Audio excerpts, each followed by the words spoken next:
Welcome, welcome to the 8 principles to enjoying intimacy more fully. And I love this conversation so much because I think the last year for me has really been the theme of receiving. And some of you have come in on some of the webinars that I've done around receiving before, but I think in this area in particular, it's incredibly poignant, very important. And I've really been reflecting on some of the conditioning and some of the education that we've had around this has predominantly come from our parents and their relationship, whether it's absent or present or not. And also movies and TV has been a lot of the education that we've received on this area. And, you know, not everything in the movies is real, as we know, but, you know, we can really take something that we've seen and really judge ourselves for our personal expression in that area. So what we really want to use this time to do is really reflect on each of these principles. We really want to give ourselves permission to gauge how comfortable am I with this principle and to what degree am I allowing myself to apply it in my life. What I love about this conversation is that nothing for me is ever segmented. Everything is connected to everything.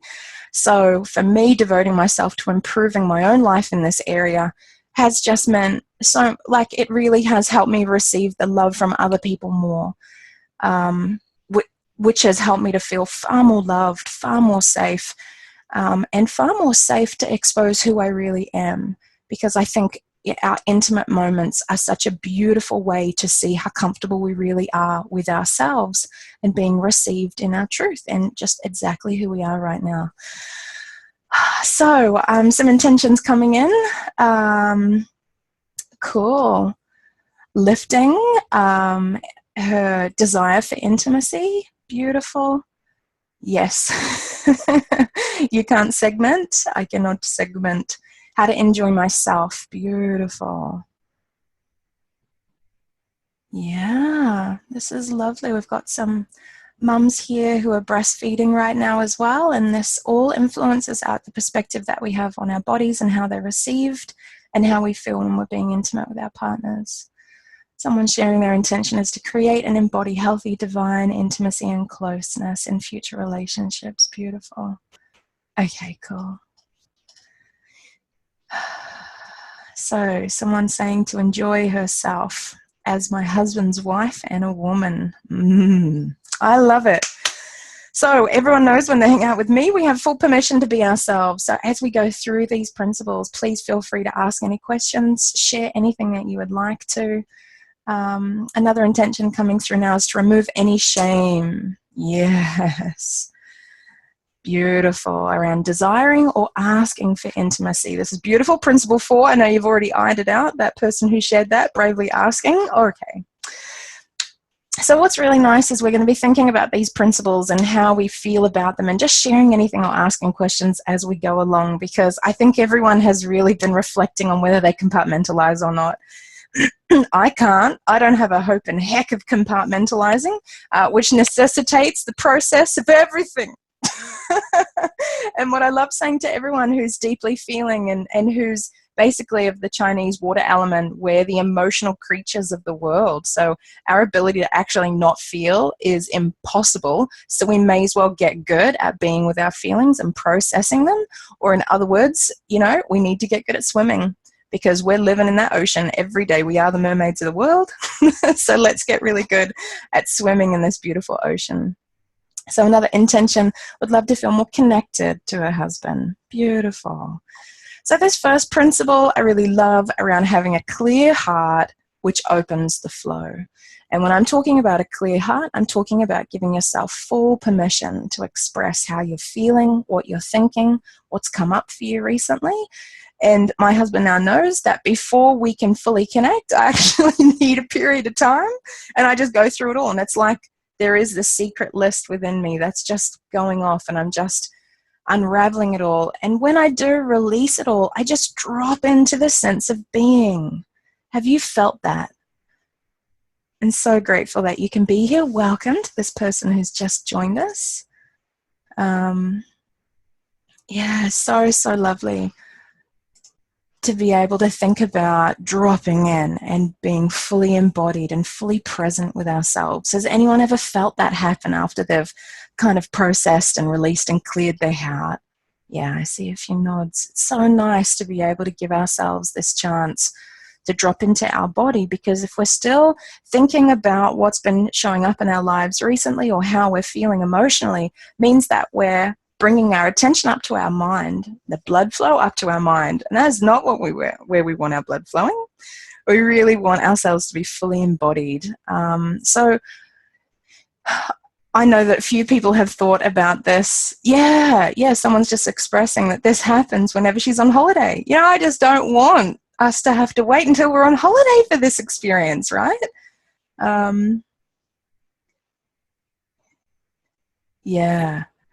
Yeah, someone sharing that after that period of time of processing, that she really can feel herself drop into her body. And I think it's really nice to use that desire for intimacy as kind of a recognition point that it's time to give ourselves that space to really process anything that we've been feeling or thinking lately, to be able to allow ourselves to fully drop in.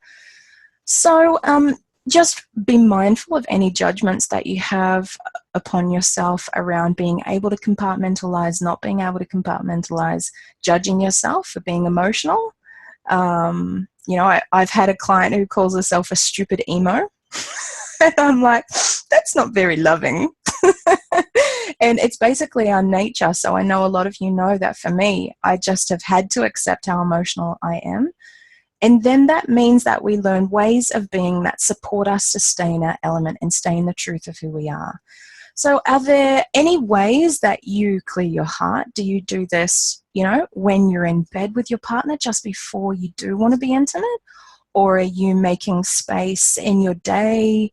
What kind of processes do you have to really allow yourself to clear your heart? I think everyone knows that if I feel something on my heart, I just have to write it down. I am so much more supported and enhanced to face whatever it is if I can tangibly write it down, read it, and kind of step outside of it and really look at it with clarity.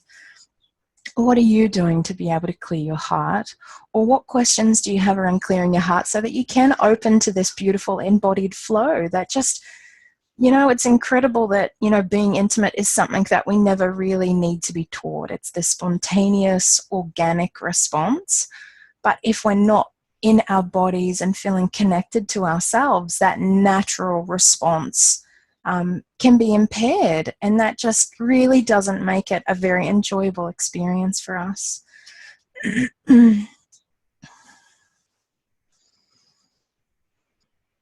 See a few people typing away furiously.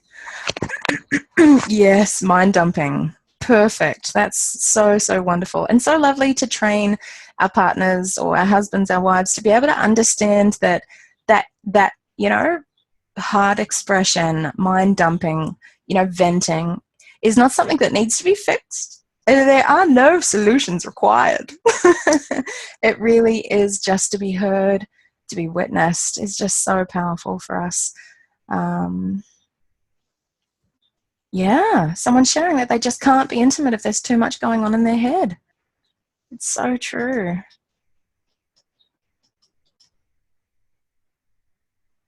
Yeah, beautiful. It's really talking beforehand can be really powerful for those of us who do feel deeply, who are highly emotional and highly sensitive. So lovely to be able to express ourselves, be heard, and that's a powerful way to actually connect in, because then what we're doing is we're updating our lover to what's actually been going on.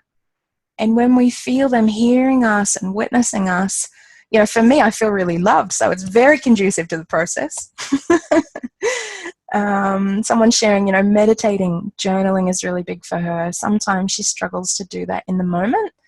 When she's feeling something intensely. And I think we can all relate to that, when it's there in the moment, that it's difficult. And I think this is why really finding ways to clear our heart, really getting into the rhythm of that process for us, just speeds it. And that's what we want. You got to live an efficient life. These days we don't have hours to dedicate to clearing our hearts. So I find personally doing it frequently, because it backs up. And if I get backed up, then we're just going to have to wait until that's all released. So I've kind of acclimatize myself to clearing my heart as frequently as I can so I don't have to invest as much time in the process.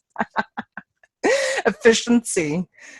Someone sharing, it's often it's not as big as you think. Once you've talked about it, it's so true. It really diminishes. I do that around when I'm feeling the desire for intimacy. Just checking back what you shared before. Okay, okay, great. So that's really good for you to be aware of, that when you do feel the desire for intimacy, it can feel, what is happening in your heart can feel really big, sweetheart. So this will be really nice for you to really contemplate, a strategy or an outlet or something that you can do to support yourself, so that you can get into the rhythm of this. That feels really good. Yeah, someone sharing, I tend to have a bath or go into nature. This is beautiful. You know what, this person who shared that, what you're doing is you're trusting yourself to know how to clear your heart. Just beautiful. Yeah. Someone sharing, sometimes my husband just gets into bed and wants to go to sleep, so it's hard to talk or be intimate then. This is, yeah, okay. So this feels good. I think it feels like as we go through each of the principles, I think different things are going to lock in, because this is the order the principles kind of came to me. But when they reach you, I think that there's different platforms, and I'm a bit of a Tetris fan, and honestly, when certain things lock in, you go hum, and there's this lovely zing that happens internally because it's locked in the right way to really give us permission. So let's move on to the second principle, and I think all of us here are really connected with this, but it's really nice to understand that every time we do take a risk to share more of who we are, we're actually giving ourselves to deepen into the trust that we've established with our partner. And that's so, so important for intimacy. You know, that is not promoted in Hollywood movies.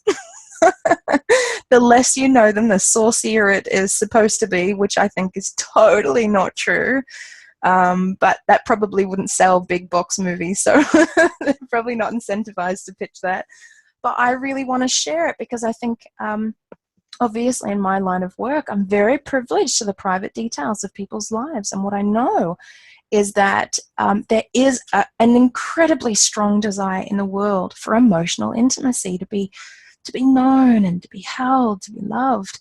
And what we can mistakenly do is actually think that physical intimacy gives us that because it's a reflection of it. But I think either we've had that experience or we've known someone close to us that has, who is being physically intimate with someone, hoping that that will translate to emotional intimacy, and it simply doesn't happen. So this is, I guess, full permission to emotionally invest in your partners. Men won't seem like they're asking for this, but they really are. I think you've all seen how much your men actually really love this as well. They want to be known. They want to be heard and understood and loved too. For someone sharing, I feel that physical intimacy is so, so much easier when I feel emotionally intimate. Exactly. And so knowing that, it gives us full permission to actually invest emotionally in our partners, because where we might have judgments against ourselves or reservations to really opening our heart and allowing ourselves to be heard and seen, I go, if they want amazing connection and amazing pleasurable experience, they better show up and listen. And I think that's good for us to know, and I think it's really good for them to know. So great, someone sharing that this principle now feels really important for her. Emotional intimacy is something that she struggles with. And to be honest, in my line of work, everyone that I've ever worked with and everyone that I ever will work with really struggles with emotional intimacy, because we're the deep feelers of the world. And we were exposed to people who were not in a position to receive us.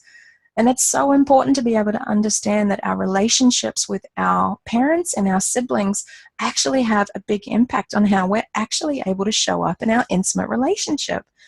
Because of this factor, because emotional intimacy translates to beautiful experiences when we're physically intimate. But if you haven't had somebody there that can really hear you and know you and understand you, then we can't establish the trust to let ourselves fully surrender and be open. And we know that what makes amazing intimate sessions with our partners is that really dropping in.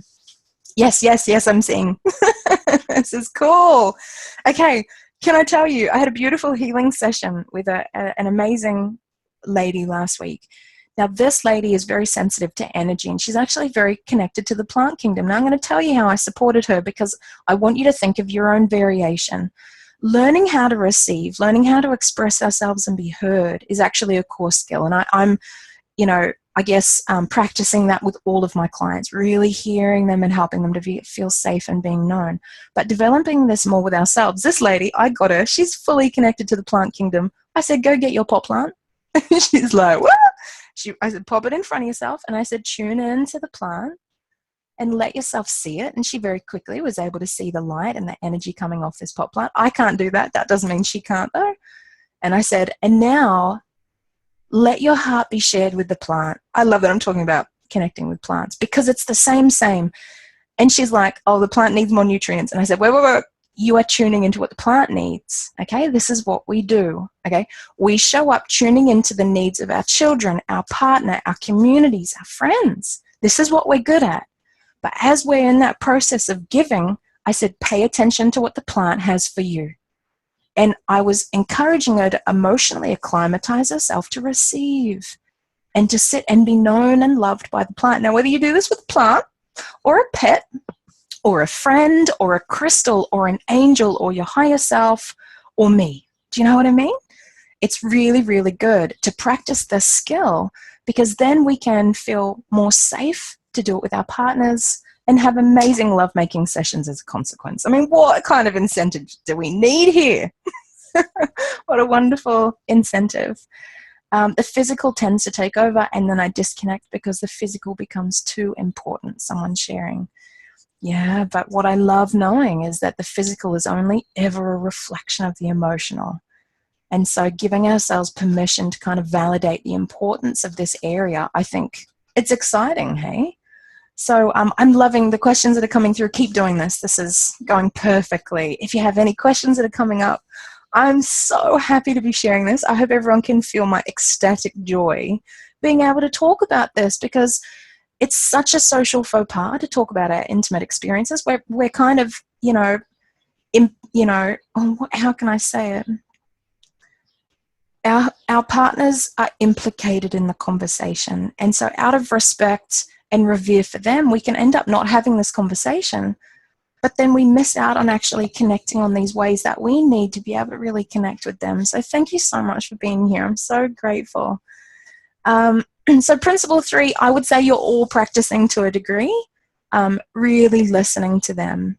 And I think what's really lovely about men is that they've been socially conditioned that it's okay to ask, but I promise you that your husbands will have inhibitions about their bodies, inhibitions about how they physically feel during intimacy, that they will have inhibitions around asking for what they want as well. So it's really nice to kind of take away, once again, that fake Hollywood perspective on intimacy and understand that if you feel a certain way and if you have a hang up or you're scared about something, then often they'll feel the same way. They just won't verbalize it like we will. It doesn't mean it's not there, though. So really listening to our lovers, what it does for me is I really imagine that our hearts are just sending out these beautiful waves of love, and that when we really listen to them, these waves of love are kind of cascading and washing in on their heart. And what I've noticed that does is that it puts people into a higher vibration where they can actually return and reciprocate that love. So the more loved up our partners feel, often the more love they're capable to extend to us. Win-win. Someone shared, especially in the time after you've given birth, must be really hard for him to know whether it's okay to initiate intimacy. Absolutely. Different stages of pregnancy and different stages of our lives when we've got younger children, and when being intimate during the day is kind of knocked off from the schedule, when it's kind of nighttime only, these are all big adjustments that we need to make. And it's great to be able to listen to them and know we're safe to listen as well. So, yeah, it's so easy to give physical affection to our children, hey? Yeah, but I promise you, your partners, they absolutely need it as well. So anything else, I feel like this principle, I feel like you kind of are in the rhythm of it. Someone sharing, I've noticed that afterwards sometimes I'm so connected emotionally, I'll just start bawling, and my husband, yeah, and even I don't know what's wrong, or I'm so euphoric. but I often feel like it opens up a part of me that's so emotional. I often don't know how to handle it. Yeah, so this is great because for this person, you can really feel there's potentially a bit of inhibition to even step into this deeply emotional experience of being intimate because you're concerned about the outcome and potentially this coming out. So that can end up restricting our willingness to step into it. Because what I love thinking about emotion as water. I've been studying a lot about the 5 Chinese elements and balancing them and understanding their nature. And I'm a very water person. And I go, man, if that water don't go somewhere, it's just going to build up. It's just dam up. And yeah, have you ever felt really full? And then something will happen and it emotionally tips you over the edge and you're like, gosh. And I just go, oh man, that is exactly what happens. And the more we can understand that this is our nature, the more that we can understand that the best way for water to stay healthy is to continually flow. That it's only when water stays still or it's jammed or that it's stuck or it can't move that it starts to stagnate after a period of time. So it's really, really lovely to understand that you can't be physically intimate and it not be an emotional experience. It's really nice to accept that because then we get into the rhythm of allowing all of it to come through. And hey, that guy sang the song Sexual Healing for a very good reason. And there is healing that takes place because it's an act of love and it's an act of being received. And when we talk later on about transmuting, there's actually a transmutation process happening. I can't wait to talk about that. So someone saying thank you. Yeah. Yep, I find that I'm the same, and my hubby just wants to cuddle and go to sleep. This is very interesting for us to understand about ourselves, isn't it, lovelies? Okay, after the first, my hubby showed me that he is really in tune with me, so that's why I'm here, because number 3 is so important for me. Yeah, beautiful. The more we can understand ourselves in our relationships and support our partners to understand us, everything flows beautifully. Okay, so someone's just clarifying on a comment they made previously. I think I mean an emotional connection is so important to me, and then the physical connection is amazing. Oh, I really get it now. Totally. Sorry, I misunderstood your words. And I think so much for us as women that when we're dating and when we're getting to know people, it's the people that actually want to get to know us, that really care about our feelings and our thoughts and our experiences. They're the ones that we sensually attune to, that we emotionally and intimately open up to because we feel safe. And I think the men that know this, do you know what I mean? They're good. When men know that this is what women need. But there's some men that don't know that this is what we need and that this is actually what's going on. So I think what I really know and love is that I love investing this information into the women, and I just know that a lot of the women that I work with end up sharing some of the stuff that we do in our sessions with their husbands, and I hear back wonderful things from their husbands and how their husbands' lives have improved because of what my clients have shared with them. And I'm not the one to reach these men. It's not my role. So someone's sharing, and life gets in the way of this knowing in our husbands. Yeah, it really can. Okay, principle 4. We're halfway through bravely asking. I'd love to hear how you're feeling just hearing this principle. I have purposefully called it bravely asking, and it's really not easy. And there was a lovely conversation that I had with someone who attended before we started.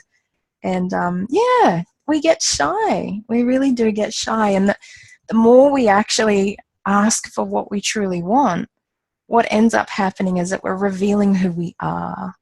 And we all know that as we reveal who we are, the parts of ourselves that were not received are very apprehensive of judgment, criticism, rejection, abandonment. This is heavy duty stuff. You know, it's not simple to ask.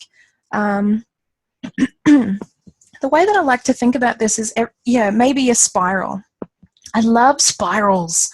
And without going into that too much, my life, I just feel like I circle around the same thing, but there's these pivotal points where I can rise up or I can kind of need to do another loop on the same level or where I descend. And it's really nice to think about really feeling those opportune times when we're in the rhythm, and then we're ready to just ask that next level, and we're ready to share just a little bit more. And that's when I feel myself spiraling up, and it just feels so good. always trust yourself. You know, I don't think we can ever force any of this into ourselves. I think it's that acclimatization and just gently asking ourselves if we're ready. And when we're not, holding ourselves in compassion, because it's all good. We're always progressing and improving, but taking those moments to really take a risk. Someone's chiming in when someone said that they're shy. I can ask sometimes, but when it feels like it's me asking all the time, I feel shame and I feel like I'm not desirable. And so this is, you know, really beautifully, you know, a good reflection of wounding and how there are ideas about being sensual creatures and sexual creatures that have been infiltrated with some misperceptions. And when we feel ashamed about being sensual and ashamed for our sexual desires, it creates a lot of inhibition, and then it makes the situation more difficult. So I'd love to encourage this person that everyone who's familiar with my work knows I believe that truth heals, and that we are all capable of connecting with the heavens and our higher power or our inner wisdom, and being able to ask ourselves, where am I secretly, unknowingly lying to myself about it not being okay for me to be the sensual, sexual, divine creature that I am? What are those lies? Feel the pain in your body, confirm that is not your truth, and really allow yourself to ask the heavens, what is the truth around this? And I've had to do a lot of work on this, and I really love it. I really love that it's hard, and I love supporting people to use that pain to really support themselves to find out the clarity and their truth. So someone's sharing, even though I know him, he is so amazing at understanding me and the most non-judgmental person, I know that I still get shy. And someone's sharing they get shy too. You know, we all get shy. Or, you know, and sometimes I put on my little voice and I go, how about we do this? You know, and you put on your little shy voice. And, you know, the more, someone was sharing before we started the recording on the call, that the more we actually let ourselves ask, when we feel ready, when the time is right, we actually feel their joy. And, you know, obviously it doesn't always turn out like this, but when we really have that trust with our partners, and then we bravely trust ourselves when it's the right time to ask, and then we're received, I just go, it's like this whole new threshold of love, isn't it? Really beautiful. Someone's sharing, I have no problem asking anymore. I've learned over time how much he loves it. Win. Amen, sister. You are preaching my sort of gospel. This is gorgeous. It's so true. And see, this is why the principles really do work in tandem, that the more trust we have, the more comfort we have to ask. And so it's nice not to think about diving into any one of these principles and just go, what's the one principle that I could practice 10% more that would then give me the capacity to open up 10% more in another principle, in another area? So that's the way, you know, that I think it's really beautiful. All right, let's talk about pleasure seeking. Yes, and I just love someone sharing, I ask, he loves it, win-win. And this is that permission to actually experience pleasure. And where else as women are we actually supported to know that it's our right to feel pleasure? You know, it's so rare for us to get this message. And once again, in movies and when we're watching the TV, you know, men are allowed to have pleasure sexually. Like that, isn't that the objective, their pleasure? And I go, I don't think so. And I think what really shifted for me is just what this person is expressing, that it's actually a win-win. That according to the mirror concept, the more I give myself permission to experience pleasure, the more he gives himself permission to experience pleasure. And then I feel more pleasure as a consequence. Okay, I don't know how that's working. Like, I can't tell you the mechanics of this stuff, but I know it's true and I know it's beautiful. Because when we think about our own pleasure, we feel selfish and we feel potentially isolated as a feeling I'm feeling right now. We don't feel like it's a connective intention. But when we can go, I'm actually letting myself feel pleasure in order to support him to feel more pleasure, then we've cracked into a sweet zone. And that's how I've leveraged myself. And that's, you know, for us as highly sensitives, intuitives, empaths, yeah, win-win is good. I've also found that he's happier if I am pleasure seeking, as it adds to his pleasure. Don't you wish everyone knew this? Don't you wish you could da-da-da-da-da, you know, trumpet and have the band coming down behind you and go, the more you feel good, the more good he's going to feel, and then that's just going to tip you over the edge. And so I feel like you guys are really in that emotional climate where you can feel allowing ourselves to move in the way that supports the most pleasure and the most enjoyment for us is a gift to him directly. And this was a big shift for me intimately. I would always make his pleasure my priority, and he would do the same. And it's so awkward. My gosh, it is so freaking awkward when you're trying to calibrate on a body that you're not in operation of. We are the ones completely, we are the queens of our domain. This is our sovereign area. And so you are intimately acquainted with your body and the sensations that you're experiencing. And so when you allow yourself to feel good, you're kind of supporting what he's bringing to kind of wash upon you with greater intensity and a more heightened experience. Okay, someone's sharing, that sounds like becoming the one. Beautiful. Yeah, I like that. This is a unification process, isn't it? And it's claiming our reflection. And a lot of people I've heard recently talking about this divine union, you know, this beautiful, you know, really interweaving ourselves. And it's so amazing how it happens. So someone's going, heck yeah, awesome. I like it. And I do want some reports back. Absolutely. Share in our secret group or go ahead and send me a private message. I want to hear. I love celebrating these gorgeous shifts. So let's talk into Principle 6, because I think this is really, really important, and it comes back to bravely asking. It comes back to opening our hearts and really allowing ourselves to be heard and being trusting that for me, you know, I like these 3 words, the parts of ourselves that we want to hide, shame, or blame. When you are being intimate with your partner, you can't hide that stuff. And if you try to hide that stuff, you're going to be putting so much energy into managing yourself that you disconnect your sensation and your connection with your body. And this is why this has actually been the work that my husband and I have been doing, being able to take our judgments about ourselves being sexual beings and sensual creatures, and how we want to express that with one another.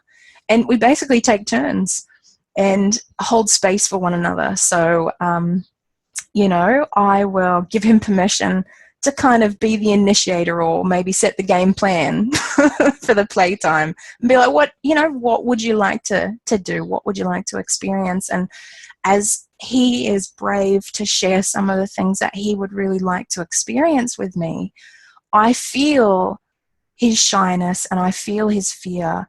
And it's so lovely to kind of take it in turns, because I think the fear when we're being intimate, that, you know, or like gush, double gush, and then we're like, drowning in a whole lot of water or emotion.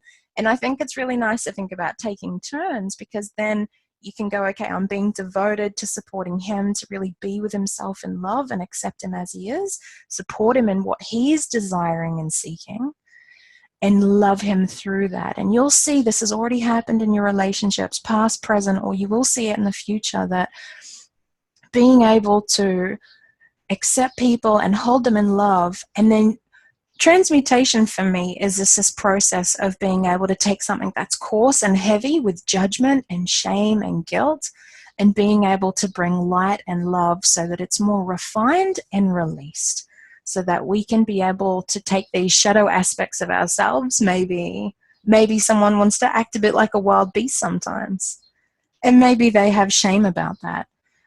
But being able to be an uninhibited, free expression could be the composite side of that wild beast. Is this making sense? That if we don't claim the one side, you don't get the other side. But we can't even find the other side sometimes until we give permission for this part to emerge and be seen. And it's only as it's expressed in the physical world and not suppressed in the unconscious world that we can actually receive it, hold it with love, and then we find that composite aspect, And all of these are sacred parts of ourselves. The wild beast in me is a sacred part of my divinity. She can't be judged and excluded, because when they're judged and excluded, they actually start to rule the show. Who has seen that? Okay, this is actually my personal motivation for shadow work, is that if I don't embrace all that I am, these parts of me will puppeteer me. They'll pop out at the most uncanny, untimely moments, and I will be seen. And then I fear the judgment that will come when I'm unprepared for that. And so being able to safely bring these parts of ourselves forward and taking turns, not every intimate session, but you'll feel when is the right time. So someone's sharing, what do you do if your partner doesn't want intimacy for numerous times and you want intimacy? Oh, this is a good question. And someone's already brought it out before. The whole dynamic between the desire for intimacy and our own rhythm and the rhythm of our partner. And I know that there are professionals that could talk in depth about this. And for me personally, I think sometimes we're not in attunement to our soul's desires. That once again, there can be wounding, and there can actually be some ego play around our intimacy and the expression of our intimacy.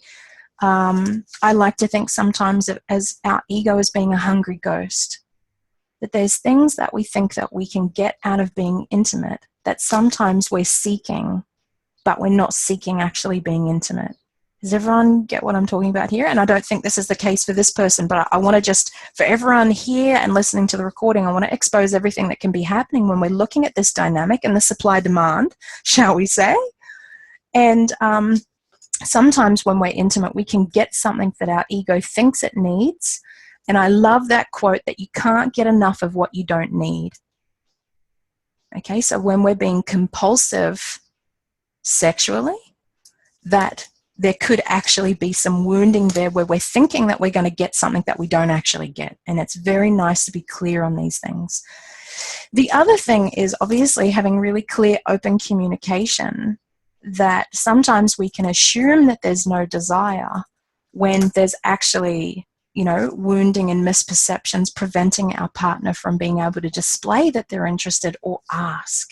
I think as women, we think it is more on our shoulders, that we're the ones concerned about asking.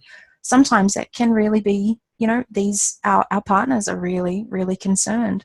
So from my perspective, being able to heal ourselves and really find the soul-based expression of our sensuality and sexuality and supporting our partner to do the same means that there's this really beautiful current, this really beautiful flow. And the more we can clearly communicate, it just takes trust. It takes really having to put yourself into taking that risk. But the more we can do that, the more we can, I just want to honestly expose that 2 to 3 times a week is just our natural rhythm. And for some people that wouldn't be enough, and for some people that would be too much. And so it needs to be something that's co-created. There's this harmony and balance that can be co-created. And when it is out of balance, I think just continue to express, because you'll know how to support yourself if there is a genuine soul-based imbalance. There'll be ways that you'll trust yourself to know how to fulfill that for yourself. And that will be in communication with your partner, and it can all feel really good. So someone's going yes to that question. I get a tired hubby from work, as his work is so brain draining most days. I feel his tiredness, but sometimes I do take it as rejection. And I think all of these things are so beautiful for us to be lovingly aware of within our own hearts. The more that we can be aware of this and choose our times to discuss it, the more clear and honest we can be with one another and find the truth. I always go, when lost, seek the truth. Seek the truth for yourself, seek the truth for your partner, and seek to really understand one another. Everyone's chiming in. Yes, yes, yes. So any other questions coming up here at Principle 6? Transmuting shadow, really taking these parts that may have been judged and holding them in love, holding them in acceptance.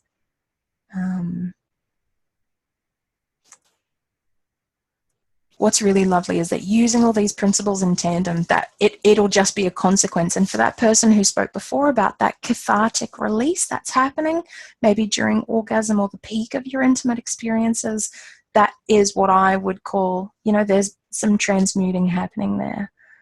So that's really, really beautiful. Principle 7 is embody the divine. And I love thinking of myself as being a goddess incarnate, as I see all of us as. And I definitely see my husband as a god incarnate as well. So it is nice to make love to a god. And it's nice to allow ourselves to think about being goddesses, because the more we can feel that reverie and honor, that sense of respect and revere for the divinity that lives within us, you show up so differently physically, don't you, when you can hold yourself in that loving perspective. Yeah, and that is very exciting for me to think about making love to a god. I quite like that one.